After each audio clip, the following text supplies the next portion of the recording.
연결이라는 말을 들으면 여러분은 어떤 경험이 떠오르십니까? 책 제목이 하나 있는데요. 과잉 연결 사회라는 책이 있어요.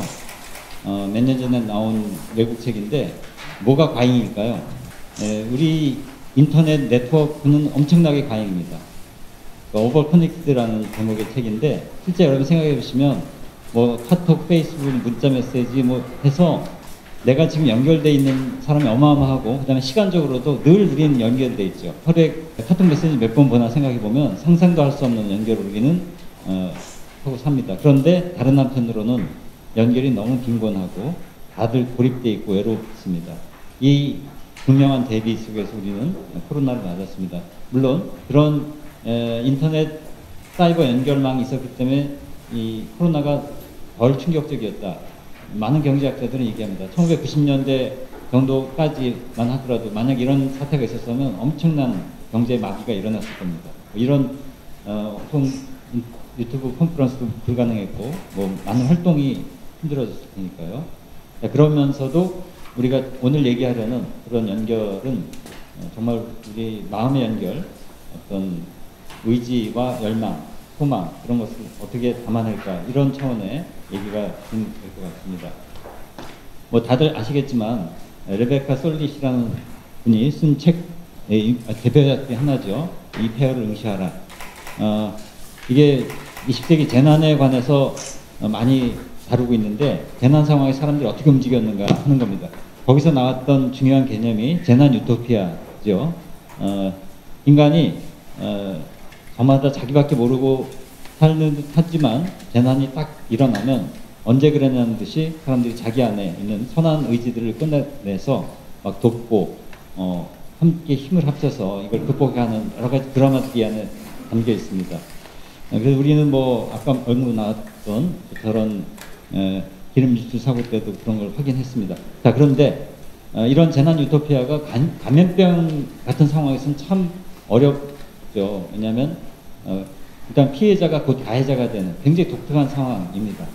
다른 어떤 재난에서도 피해자가 가해자가 되지는 않는데 이 전염병에서만큼은 피해자인 동시에 가해자가 돼버리는 이런 상황이다 보니까 피해자에게 접근 자체가 어렵고 또 하나 피해자들이 그걸 숨기게 돼서 도움을 요청하긴커녕 자기가 병에 걸렸다는 것 자체를 숨기기 급급하다 보니까 그래서 더욱더 연결이 힘들어지는 게 있습니다. 그런데도 아까 100만 명 백신 엄청난 일이 한국에서도 일어났다는 걸 확인하게 됩니다. 지금 이런 시대에 우리가 어떤 마음의 풍경을 갖고 살까 생각해 보니까 일단 지금 우리 심정이 그렇습니다. 끝이 보이지 않는다. 불안이 만성화되어 있다 하는 건데 똑같이 힘든 거라도 끝이 보이면 덜 힘들거든요. 제가 옛날 우스갯소리 이런 얘기 들었어요.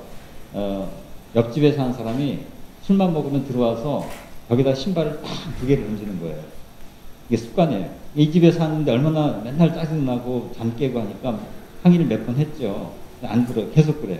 그날 심하게 한번 혼을 내서 더 이상 안 하도록 했는데 이 사람이 어느 날 술 먹고 와서 안 하지 했는데 또 술김 하나 던진 거예요. 던지고 나서 생각해보니 아차 싶어서 안 하기로 했죠. 안 했는데 또 항의가 온 거예요. 왜냐하면 던지려면 2개 다 던지지. 하나 던졌으면 언제 올지 모르니까 또 잠을 못 자는 거죠. 이런 약간 코미디 같은 얘기가 있는데 뭐든지 끝이 날 거라는 것 이게 있다면 좀 덜 힘든데 언제 끝날지 모른다는 것 자체가 우리를 훨씬 더 힘들게 하는 게 있습니다. 그 다음 아까 말씀드렸다시피 과도한 장애 방어 전 세계적으로 뭐 유럽에서는 동양 사람들에 대해서 그렇기도 하지만 일본에서도 우리는 좀 덜한 것 같긴 한데도 그래도 누가 하나 뭐 예를 들어서 인천 학원 강사가 뭐 이랬을 때 막 죽일 놈이 물론 잘못한 게 맞지만 모든 사회의 그 감염을 한 사람한테 다 덮어 씌우려는 그런 마음들이 좀 작동을 합니다. 그래서 이 낙인과 혐오의 감정이 만연하는 거 이것도 좀 유념하지 않을 수가 없고 뭐 여행업이랑 호텔업 등등 많이 멈춤의 상황입니다. 그런데 그게 경제적 곤궁만이 아니라 존재 부정에까지 이르는 내가 쓸모없는 사람이구나. 더 이상 내가 설 자리가 없구나 하는 그런 자괴감이 또 이 사람들 힘들게 하는 게 있습니다.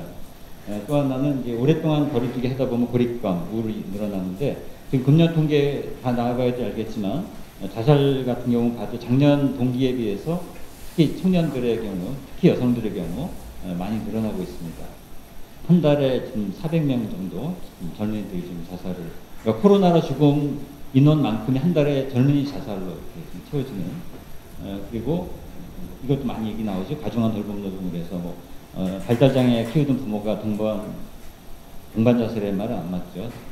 요새는 엄밀하게 얘기하면 살해 후 자살이기도 한데, 하여튼 그런 극단적인 선택을 하는 것. 그 무력감을 느끼면 동시에 분노, 이게 어떻게 처리될지 몰라서 공격적으로 막 나타나는 이런 현상들을 보게 됩니다. 대체로 제가 지금까지 이렇게 몇 개월 동안 많이 얘기되고 관찰된 마음의 풍경들은 이런 정도가 아닐까. 이것 말고도 뭐 좀 있겠지만요. 사람이요, 코로나가 딱 되니까 다들 일상이 좀 어그러졌잖아요. 그럼 일상이 뭘까? 온전하다는 게 저는 한 세 가지 같아요. 아침에 일어나서 갈 곳이 있거나 머물 곳이 있거나. 간단하죠, 그죠? 전 다행히 학교 근처에, 집 근처에 학교 도서관이 하나 열려 있어서 매일 거기 가다시피 했거든요. 한 달 동안. 거의 뭐 외부강의 끊기고 해서 정말 좋았어요. 근데 그 도서관이 없었으면 제가 얼마나 힘들었을까. 그러니까 집이라도, 그러니까 갈 곳도 없고 집에 있자니 집이 힘들고 가족 관계가 불편하고 이런 사람 많이 있고요. 뭔가 할 일이 있어야 되는 거죠. 공부든 일이든, 이게 뭐 생계든 의무든 재미든 이런 게 있어야 되지 않겠습니까? 근데 저게 너무 뭐 버겁다든지 너무 없다든지, 그것도 문제죠. 적절한 수준의 자기 거리가 있어야 되고요. 그 다음에 만날 사람, 함께 있으면 편안한 사람, 가족이든 친구든 이웃이든. 대체로 여러분들 자기를 돌아보면 이 세 가지가, 물론 여기에 뭐 경제적인 뒷받침, 건강, 이건 뭐 인프라로 깔아있다고 보고요. 그걸 전제로 해서 이 세 가지가 잘 돌아가면 우리는 나름대로 행복한 삶을 사는 건데, 그게 어려워지는 경우가 너무 많다. 건강하고 돈이 있어도 이게 안 되는 사람 또 엄청나게 많다. 이런 거죠. 최근에 초등학생들의 생활 세계가 얼마나 변화했는가가 드러나는데, 뭐 보지 않아도 다 아는 거지만 이렇게 외부 활동이 확 줄어들고 그 대신 미디어 이쪽 사용이 엄청나게 늘어나는 게, 이게 특히 어린 아이들의 경우, 1, 2학년의 경우에는 인지적인 발달까지, 사회적인 발달뿐 아니라 인지적인 발달에도 이게 다 연결되어 있으니까 그게 좀 문제가 많다. 초등학교 선생님들이 애들이 확실히 작년보다 발달이 늦다는 걸 다 말씀하십니다. 그 경우에는 지적 발달과 신체 발달과 사회적 발달이 같이 가는 거다 보니까 그것이 지금 균형이 깨진 이런 상황을 볼 수 있고요. 아까 말씀드렸다시피 우울증 진단자, 이것도 잠깐 꺾이는가 싶었는데 다시 올라가는 이런 흐름들. 그러니까 상반기가 이렇고요. 하반기에 들어갔을 때 어떻게 나올지 좀 더 기다려보면 분명히 아마 더 높아졌을 거다. 왜냐하면 9월, 8월부터 다시 또 2차 감염, 그때가 훨씬 더 심각했고, 그 다음에 누적된 게 있다 보니까 훨씬 더 이게 늘어났을 가능성이 많다고 봅니다. 이 정도의 충격에 우리가 대비가 잘 안 돼 있고, 이 20대, 30대 자해가 이렇게 늘어나고 있다는 게 지금 이 코로나와 관계없는 겁니다. 아직 2020년 상반기까지이기 때문에 여기서 자해라는 건 사실 이렇게 청소년들이 손에다 뭐 긋고하는 자해가 아니라 이 건강보험 심사평가원에서 나온 거니까 자살을 미수로 온 거예요. 자해로 해서는 병원에 안 오거든요. 근데 사실은 자살 미수가 이렇게 늘어나고 있다.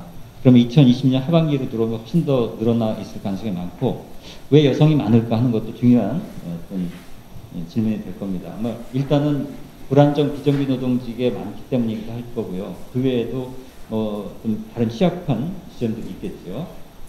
언제 사람이 삶을 포기하고 싶을까 생각해보면 크게 두 가지입니다. 연구한 거로 나오면 자기가 쓸모없다고 느끼는 거. 난 누가치하고 이 세상 누구도 날 필요로 하지 않는다는 그런 어떤 비참한 심정에 플러스 고립이 돼 있다고 느낄 때.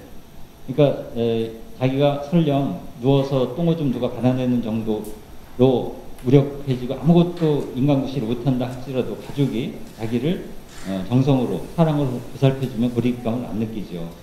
이 두 가지 악조건이 맞물리면 가장 사람이 이제 살 희망을 잃어버리는 것. 우리가 지금까지 하고 있는 것도 이것과 관련해서 굉장히 중요한 지점을 포착하고 있다고 이렇게 생각을 합니다. 그러니까 자원봉사를 하는 것 자체가 사실 이 쓸모없음 하는 일 자체가 자기 구원이기도 한 거죠. 오늘 고립, 연결 이런 얘기가 나와서 제가 얼마 전에 읽은 칼럼 하나가 떠올랐습니다. 권일용이라는 그 프로파일러가 쓰신 글인데요. 여기에 이분이 이제 묻지마 범죄 하는 사람들, 보통 사람 만날 수도 없는 프로파일러이기 때문에 만나는 일이죠.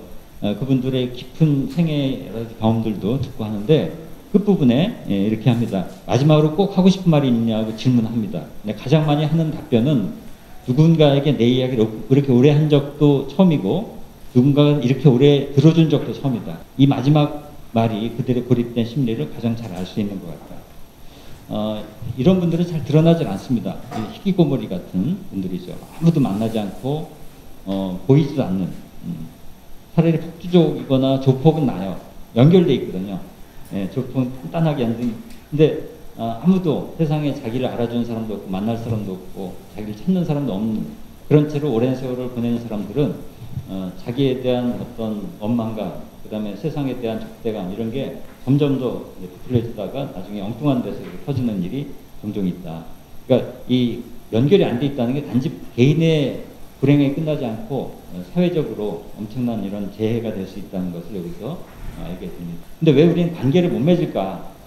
연결 다 좋은 말인데 쉽지가 않잖아요. 무엇이 걸림돌일까를 좀 몇 가지 생각해 봤습니다. 저는 첫 번째 사회적 기능이 결핍된 것. 점점 이게 더 심해질 거라고 봅니다. 어릴 때부터 스마트폰에 빠져 살고 특히 금년도에 코로나 세대는 나이가 어릴수록 이 타격이 클 거라고 봅니다. 이건 그 결정적 시기가 있거든요. 그 시기를 놓치면 말 그때 못 배우면 못 배우는 것처럼 사회적 관계도 언어기 때문에 이 시기를 놓치면 평생에 걸쳐서 장애로 나타날 가능성이 많다. 그래서 이 사회적 지능을 어떻게 회복할 것인가 하는 게 굉장히 중요한 걸 같고요. 또 하나 이 트라우마 되게 희귀꼬물이가 이런 경우 많죠. 뭐 군대에서 맞았다든지 학교 다닐 때 왕따 당했다든지 아니면 뭐 심하게 배신을 당했다든지 뭐 직장 상사한테 뭐 폭언을 듣고 갑질을 당했다 이러면 사람이 무서워서 아무에게도 접근 못하는 이런 경우들이 의외로 많습니다. 뭐 이제 대인 기피증 같은 거죠 말하자면. 이제 그다음에 너무 이제 지쳐서 이제 그냥 소진이 된 거죠. 정신 에너지가 남아있질 않은 거. 이제 뇌과학에서는 그런 말 합니다. 인지적 여분, 그다음에 정서적 여분이랑 리저브.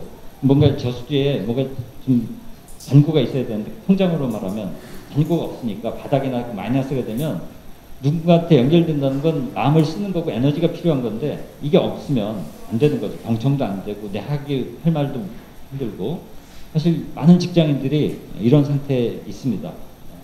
그래서 마음은 원이로되 몸이 안 따라주는 거죠. 이 몸이 사실 마음과 연결이 돼 있기도 한 거고요. 그리고 낮은 자존감, 이건 특히 젊은이들의 경우에 이게 아주 심각한 상황입니다. 그래도 옛날엔 경쟁이 있었다 하더라도 마을에서 어릴 때 친구도 만나고 친척도 좀 넓게 사귀고 했는데 지금은 그렇지가 않잖아요.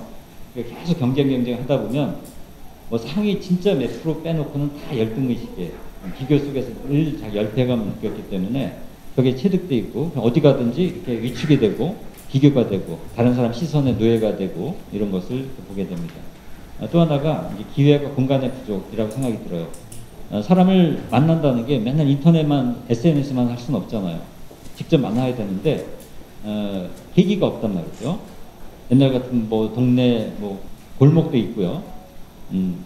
그냥 아무 목적 없이 가도 사람 만날 수 있는 데가 많아야 되는데 마을에는 특별히 이런 게 필요 없었잖아요. 근데 지금은 다 이제 멤버십이 없으면 못 들어가니까 경로당조차도 다 폐쇄적이고 대단히 배타적이고 어떤 그 텃세가 너무 강하고 하다 보니까 사람을 새롭게 만날 수가 없는 거죠. 특히 남자들은, 나이 든 남자들은.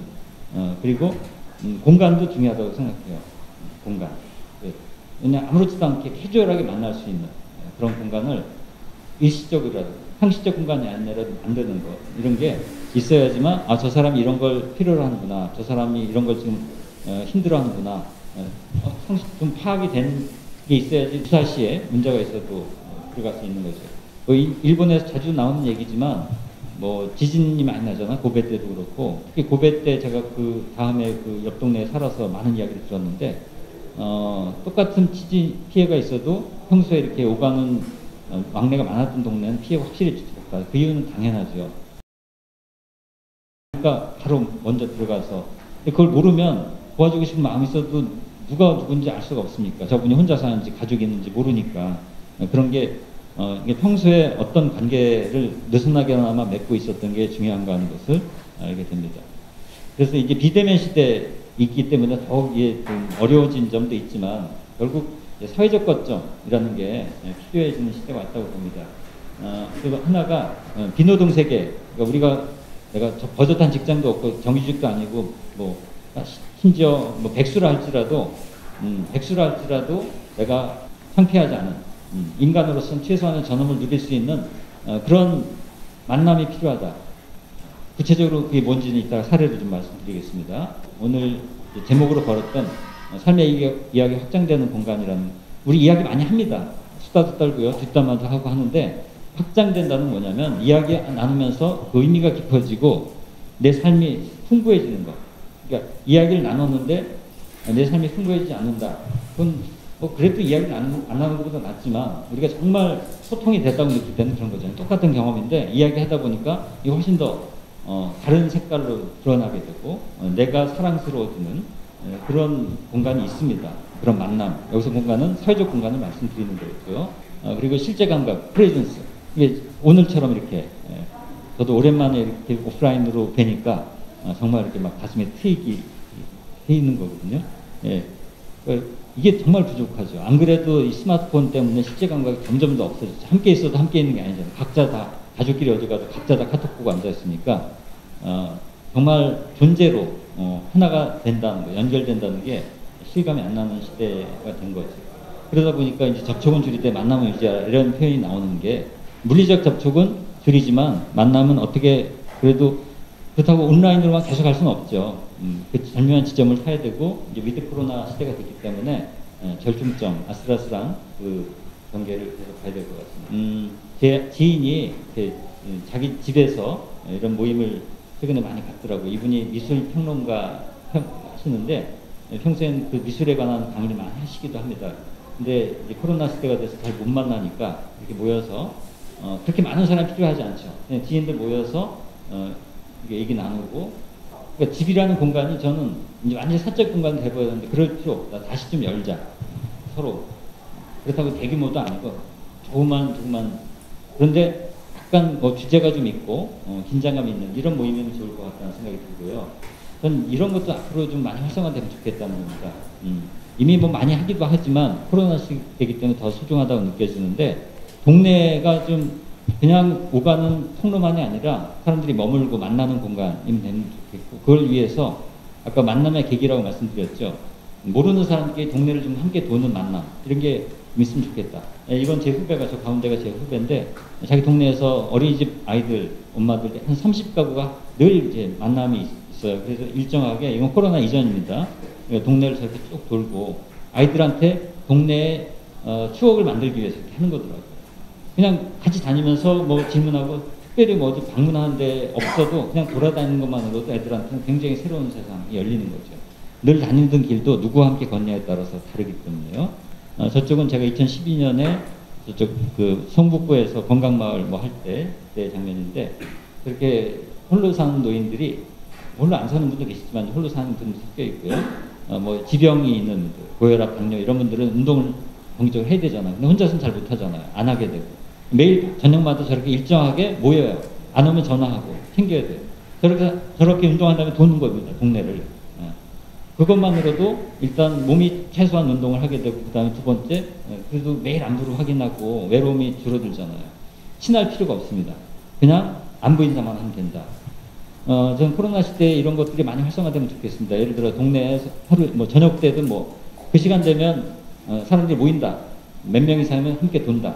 여기서 원칙이 있습니다. 절대 안부 물으면 안 돼. 그러니까 신상 공개 안 해야 돼. 뭐 어디 다니냐, 뭐 어느 학교 나오냐, 절대 어느 집에 사냐 그런 거 필요 없고 그냥 눈인사만 나누는. 그래야지만 그 고립된 사람들이 나올 수 있습니다. 그렇지 않으면 뭐 굉장히 잘난 사람들만 나오니까 안 되고요. 뭐 안 그래도 저런 뭐 이런 게 있긴 해요. 저 부산에서 하는데 저런 거 할 때 패션을 좀 바꿨으면 좋겠어요. 너무 저렇게 이제 막 동원된 것 같은 느낌이 있으면 매력이 없잖아요. 사람들이 좀 함께하고 싶은 마음이 들게 좀 멋지게 다양하게 하면 좋겠다. 하여튼 이런 상상력을 많이 가졌으면 좋겠습니다. 또 하나 바로 이 근처인데 저도 가보고 싶은데요. 합정동의 빨래방이래요. 혹시 아세요? 여기 어딘지? 뭐 2정거장밖에 안 되지 않습니까? 전 신문에 한겨레 실 잡지에서 본 건데, 빨래방에서는 앉아서 시간 기다리는 시간이 있잖아요. 그때 대체로 스마트폰 보겠지만 여기는 이렇게 메모장을 넣어갖고 마음대로 글을 쓰게 했어요. 그래서 심심하니까 자기 글 쓰는 겁니다. 예. 그러면 다른 사람이 보고 또 여기다 댓글처럼 다른 색깔로 글을 하는 거예요. 온라인에서 뭐 이것저것 채팅하지만 이게 좀 맛이 다르죠. 오프라인에서는. 여기 악플 같은 거 없죠, 당연히.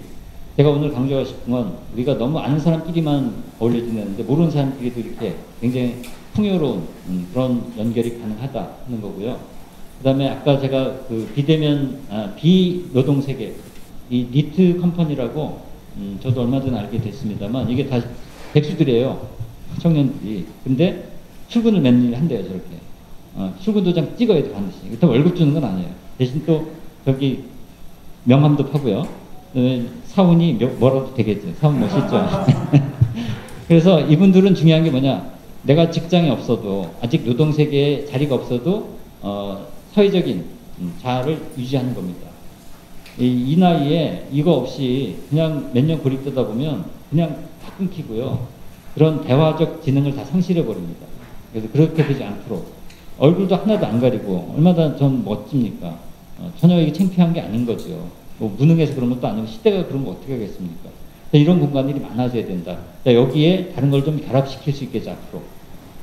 이제 이런 건 지원이 되니까 공간 정도는 누구한테 지원을 받아야 되는 거죠, 당연히. 근데 여기에 이분들이 좀 부분적으로 할 수 있는 일거리들을 이렇게 넣고 지금 여러분들이 해오신 것들을 결합할 수 있는 가능성이 있을까 좀 확인해 보면 좋을 것 같아요. 낯선 사람들끼리 느슨한 연대는 다양한 방식으로 가능한데 이 스토리도 유명해서 이미 들으신 분 계시겠지 모르겠는데 이분들이 동명이인입니다. 김민섭인데 왜 이렇게 만나게 됐냐면 이분이 문화평론가예요. 이분도 이 근처에 사세요. 망원동에. 근데 이분이 일본에 후쿠오카 여행 가려고 10만원짜리 제주 항공권을 구했어요. 되게 싸잖아, 10만원. 근데 아이가 갑자기 아파서 입원하는 바람에 못 가게 된 겁니다. 티켓을 반환하려고 했더니 2만원밖에 못 받는데, 싼 티켓은 그렇잖아요. 취소하면 거의 없잖아요. 아깝다 싶어서 그냥 2만원이라 받을까? 너무 아까워서 이걸 누구한테 주고 싶은 거죠. 주고 싶은데 이게 티켓은 이름을 박아놓으면 다른 사람은 쓸 수가 없어요. 방법은 뭡니까? 같은 김민섭을 찾으면 되죠. 그래서 인터넷에 올린 겁니다. 이러한 사정으로 내가 티켓 드릴 테니 똑같은 영문 이름이 똑같아야 돼. 영문 이름 똑같은 사람 나와라 했더니 3일, 며칠 만에 나온 거예요. 저 후배, 전혀 모르는 사람이에요. 10살 후배 뭐 티켓 줬어요. 근데 문제는 이 친구가 또 대학원생인데 디자인과 돈이 없네. 여행 경비. 그런데 또 티켓 받겠다고 나온 겁니다. 여행 경비에 100만 원 정도 필요한 거죠. 그 돈 줄 수는 없잖아. 이분도 여유가 있는 분은 아니거든요. 그래서 인터넷에 써 올렸어요. 이러이러한 사정인데 여행 경비 좀 모아달라. 목표에 100만 원 초과 달성했습니다. 255만 원. 이도 놀라운 일입니다. 아무도 모르는 사람들. 예. 이 두 사람도 모르는 사람이고요. 돈을 붙여준 사람은 다 모르는 사람들이에요. 그런데 십시일반 10,000원, 20,000원 해서 저렇게 두 사람 이상 여행 갈 돈이 생겨버린 겁니다. 이 마음이 뭘까? 우리 안에 그런 씨앗이 있다는 거죠. 나와 이해관계 하나도 없지만 저분들, 저 청년 좀 이번 기회에 여행 한번 더 갔다 오면 좋겠다. 그 사람의 기쁨이 내 것인 양 여겨지지 않다면 이게 불가능했겠죠. 뭔가 함께 성취할 때 오는 만족감 같은 게. 저는 이게 우리의 연결의 선물이라고 생각을 합니다. 줌도 많이 하잖아요, 줌. 근데 줌도 화상 네트워크 많이 하시면 알겠지만 학교 수업도요, 이게 대면보다 답답한 게 많은데 하나 좋은 게 채팅창이 참 좋더라고요. 교실에서라는 교실 같은 얘기를 안 할 친구들이 열심히 글 올리고 하는 게 있어서 대단히 역동적이다. 그걸 잘 활용하면 다양한 만남이 가능할 것 같다는 생각이 들고 또 가족들이 있을 경우에 제 경우에 제 강의를 가족들이 함께 듣는 경우들이 종종 있어요. 그러니까 그렇지 않았다면 좀 누리지 못했을 거 아니겠어요. 자기 가족이 학교에서 무슨 공부하는지 몰랐을 텐데 서로 공유하는 지점들이 생기는 거. 물론 초등학교 선생님들은 자기 강의가 부모들한테 공개되는 게 싫은 분도 있긴 한데 근데 그건 또 다른 문제고요. 독서 모임도 앞으로 좀 많이 해볼 필요가 있다. 저도 이번 금요일부터 한 달짜리 또 한 달짜리 이렇게 대학교 교직원들 한 10명 이렇게 해서 화상으로만 독서 모임 하기로 했습니다. 그러니까 이건 물리적 이동이 들지 않기 때문에 딱 그 정도 좋은 것 같아요. 아는 사람끼리, 모르는 사람끼리 하면 또 그 나름대로 재미도 있겠지만 아는 사람끼리 어차피 하는 모임들을 좀 더 풍요롭게 할 수 있고 외국에 사는 사람도 뭐 불러올 수 있고요. 그다음에 뭐 여러 현장, 여러분 여행 가도요. 이제는 여행 가서 생중계를 할 수가 있는 거죠. 뭐 휴대폰은 1대1밖에 안 되잖아요. 근데 이제는 예를 들어서 제가 어디 지난 학기 수업할 때도 학생들한테 강의할 때만 장애인 문제는 장애인 단체 찾아가서 그 실무자 만나고 거기 보여주고 이렇게 하는 게 가능해지는 줌이기 때문에. 그렇지 않으면 학생들 다 데리고 가야 되는데 학생들도 발표할 때 현장 자기가 찾아가서 하고 인터뷰하고 그 실시간으로 수업 시간 중에 할 수도 있고요.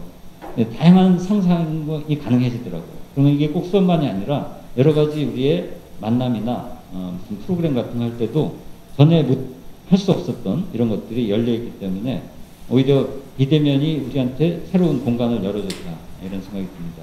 그리고 돌봄에 지쳐서 한다고 했는데 저도 한 달에 한 번 제 형제들이 사남매인데 만나거든요. 한 달에 한 번. 제 형이 외국에 살기 때문에 더구나 이렇게 만나는 게 중요한데 제 여동생이 저희 아버지를 모시고 살아요. 되게 힘든 순간들이 좀 있었거든요. 근데 가끔 힘든 얘기를 모였을 때 몇 달 전 막 울더라고요. 좀 켜놓고.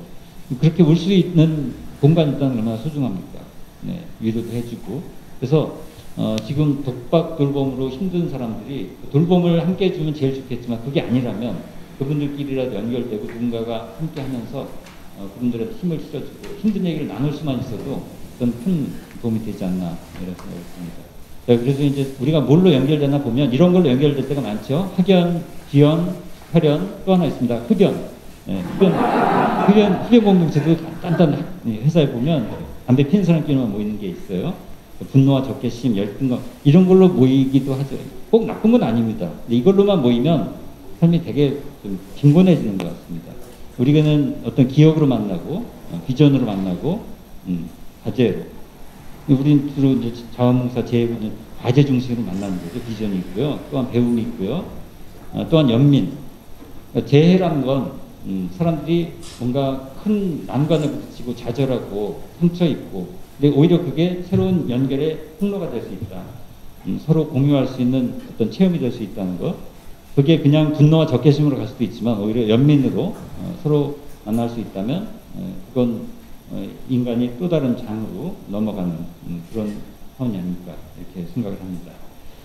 그래서 뭘 어떻게 할까 생각해 보면 뭐 이제 아니면 서로 필요, 재미, 그러니까 뭐가 필요하든 재미가 있든 과제를 함께 하든 뭐가 있어야 되는 가족들도 이게 없기 때문에 만나도 냉랭하고 각자 자기 것만 하고 하지 않습니까? 지금이야말로 연결은 그냥 연결하자 해서 되는 게 아니라 뭔가 매개물이 있어야 된다. 근데 그게 필요일 수도 있고 재미일 수도 있고 과제일 수도 있다. 그런 얘기고요. 네, 최소한 세 사람이 시작해야 된다. 한 사람은 점이고 두 사람은 선이고 세 사람은 면이라면 셋이 일단 마음이 맞게 움직이면 그때부터 약간 구심력과 원심력이 생겨서 동력이 붙는 것 같습니다. 그리고 아까 느슨한 현대 낯선 사람 말씀드렸죠. 너무 친하고 끈끈할 필요는 없다. 우린 너무나 그래서 문제죠. 그래서 관계에 지쳐서 이제 막 혼자 숨어들고 인터넷에 빠지고 이렇게 하는데 적절한 거리를 유지하면서도 신뢰할 수 있는 이런 만남 이런 것을 일상에서 좀 많이 청주하면 좋겠다는 거고요. 오프라인과 온라인이 연계하는 것 이게 따로따로 가면 뭐 그것도 도움이 되기도 하지만 이왕이면 서로 시너지를 내면서 가는 것 이게 우리한테 더 소중하다는 것을 알게 됩니다. 마지막으로 시 하나 지금 우리가 다 멈춰 서 있는데 멈춘다는 게 우리한테 얼마나 새로운 계기가 되는가 하는 것을 시인이 잘 보여줍니다. 코로나 이전에 나온 시인데요. 경제의 힘 백무선 기차를 세우는 힘 그 힘으로 기차는 달린다. 시간을 멈추는 힘 그 힘으로 우리는 미래로 간다. 무엇을 하지 않을 자유 그로 인해 무엇을 해야 할 것인가를 안다. 무엇이 되지 않을 자유 그 힘으로 나는 내가 된다. 세상을 멈추는 힘 그 힘으로 우리는 달린다. 정지에 이르렀을 때 우리는 달리는 이유를 안다. 씨앗처럼 정지하라. 꽃은 멈춤의 힘으로 피어난다. 네, 감사합니다.